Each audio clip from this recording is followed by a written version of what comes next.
코스피 4천 시대가 열리면서 시장의 자금들이 주식시장으로 몰려들고 있습니다.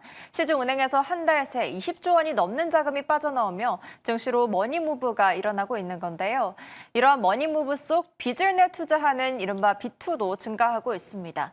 한편 한미 양국의 관세 안보 분야 협상을 총망라한 조인트 팩트시트가 발표됐는데 관련해서 어떤 영향이 있을지 세종대 경영학부 김대중 교수님 모시고 이야기 나눠보도록 하겠습니다. 안녕하십니까? 예, 안녕하십니까? 네, 반갑습니다. 일단 오늘은 기술주 중심으로 빠지긴 했지만 최근까지 주가가 크게 상승하는 모습을 보이면서 시장에 참여하지 않았던 사람들조차 증시로 모여들고 있습니다. B2 규모는 어느 정도나 됩니까?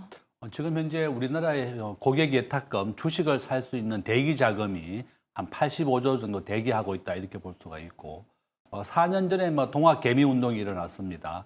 하루 거래 대금이 한 20조 원 정도 되는데 지금 거기에 육박하고 있습니다. 현재 우리나라 시가총액 한 3천조 원 정도 됩니다. 우리나라 기업들이 이제 이렇게 성장하고 있다는 것을 보여주고 있고 지금 삼성전자와 하이닉스가 가장 주도하고 있습니다. 대한민국 전체 수출의 1위가 바로 반도체이고 그다음에 석유화학, 자동차 순서입니다. 우리 대한민국이 미국에 가장 많이 수출하는 것은 자동차 부품, 석유화학, 반도체 순서로 이루어지고 있습니다. 바로 이런 이유 때문에 주식이 급등하고 있고 우리가 주가라고 하는 것은 경제학에서 미래의 현금 흐름을 현재 가치화한 것 플러스 투자 심리입니다.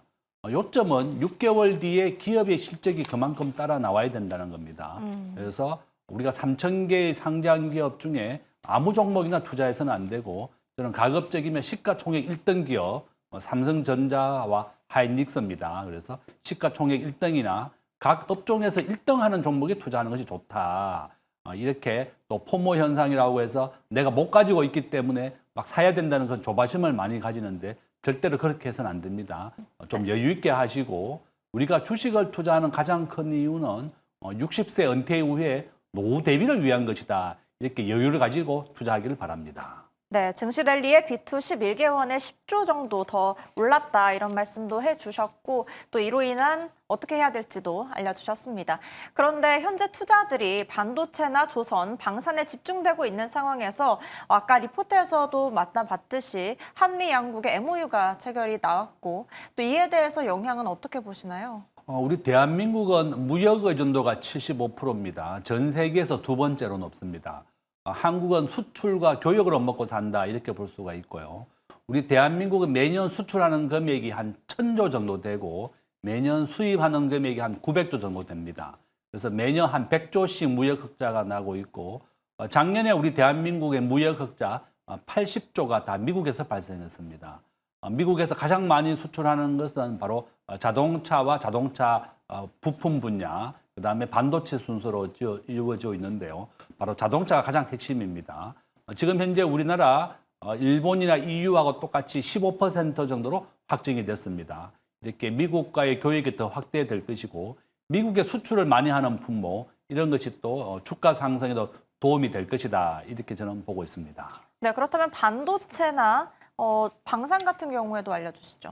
지금 현재 반도체는 삼성전자가 지금 텍사스에 60조를 투자해서 2026년에 공장이 완공이 됩니다. 우리 대한민국의 최고의 상품이 바로 반도체인데요. 삼성전자는 HBM 반도체, 인공지능에 들어가는 반도체입니다.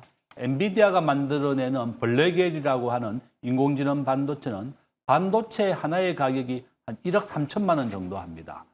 삼성전자와 하이닉스가 HBM 반도체를 납품하고 있고 우리 대한민국은 전 세계 반도체의 메모리 반도체의 80%를 거의 독점하고 있습니다. 바로 이런 이유 때문에 반도체가 가장 중요하다. 저는 우리가 3,000개 상장된 종목 중에 아무 종목이나 하지 말고 1등 종목을 내가 말씀드렸는데요. 대한민국에 작년에 부도난 기업이 63개 정도 됩니다. 만약에 주식을 투자할 때는 우량한 종목이 아니고 급등하는 종목이라든지 시가총액이 낮은 종목에 투자하면 이렇게 위험할 수가 있습니다. 요점은 시가총액 1등 기업이라든지 각 업종의 1등 종목에 투자하는 것이 가장 좋은 투자법이다. 또한 우리나라의 방위산업 전 세계에 지금 수주고 금액으로 2조까지 됩니다. 2위입니다. 현재 한 100조 정도 됩니다. 바로 이런 방위산업도 효자 상품입니다. 이번에 미국과 핵 추진 잠수함을 우리가 하기로 확정이 됐습니다. 바로 이렇게 방위 산업도 크게 성장할 것이다 이렇게 말씀을 드립니다. 네, 또 투자 예탁금은 사상 최대치지만 5대 은행 신용대출 잔액이 한 주 만에 1.2조 원 폭증하면서 은행권 자금이 빠져나가고 있는데 이러한 머니 무브의 문제점은 무엇이 있을까요?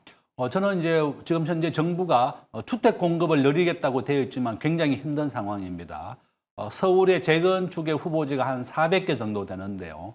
이렇게 주택이라고 하는 것은 공급을 늘리기에 굉장히 힘이 듭니다. 우리가 보통 아파트는 건축하는데 5년에서 한 15년 정도 걸립니다. 이것을 경제학에서는 공급 탄력성이 낮다 이렇게 얘기하는데요. 집을 지어서 공급하기 어렵다는 것을 말해줍니다. 정부가 이렇게 부동산 가격을 잡기 위해서 대출을 억제하는 정책을 쓰고 있습니다. 6억에서 2억까지 대출을 많이 줄였습니다. 바로 이런 이유 때문에 최근에 주택 가격의 거래가 좀 감소하고 있습니다. 서울에 지금 현재 서울과 수도권의 자가 보유율이 55%밖에 안 됩니다. 한 절반 정도만 집을 가지고 있습니다. 이렇게 수요 억제 정책이라든지 이런 여러 가지 정책 때문에 부동산 가격을 안정시키는 것이 목표인데 정부는 부동산 공급에 있어서 공급을 좀 늘린다, 이런 것도 필요하다 이렇게 말씀을 드립니다. 네, 고점에 대한 포모도 있었는데 이 포모의 발현이 추가 상승을 만들어내는 것을 기대해봐도 좋다 이러한 의견도 존재하거든요. 이에 대해서는 어떻게 생각하세요? 저는 이제 주가가 이제 급등하고 있고 뭐 부동산 가격도 하지만 내가 못 가지고 있기 때문에 막 가져야 된다는 이런 생각을 가지기보다는 우리가 좀 여유를 가졌으면 좋겠습니다. 우리가 주식에 투자하는 것은 급등과 급락을 하고 있습니다. 바로 이런 이유 때문에 주식에 투자는 특히 여유 자금을 가지고 이렇게 급락을 하더라도 좀 견딜 수 있을 정도로 해야 되겠고, 빚을 내서 투자하는 것은 굉장히 위험합니다. 우리나라는 하한가가 30%까지 하락을 할 수가 있습니다. 바로 이런 이유 때문에 주가가 하락을 하도 견딜 수 있을 정도만 해라. 내가 대출을 받아서 투자한다면 원금과 이자를 갚을 수 있는 범위 내에 최소한 1년 이상은 버틸 수 있는 그런 여유 자금으로 해야지 빚을 내서 하거나 촉박한 마음으로 주식을 투자해서는 절대 안 됩니다. 저는 투자를 한다 그러면 이렇게 여유 자금으로 해야 되겠고, 최근에 뭐 가상자산이나 금이라든지 계속 오르고 있습니다.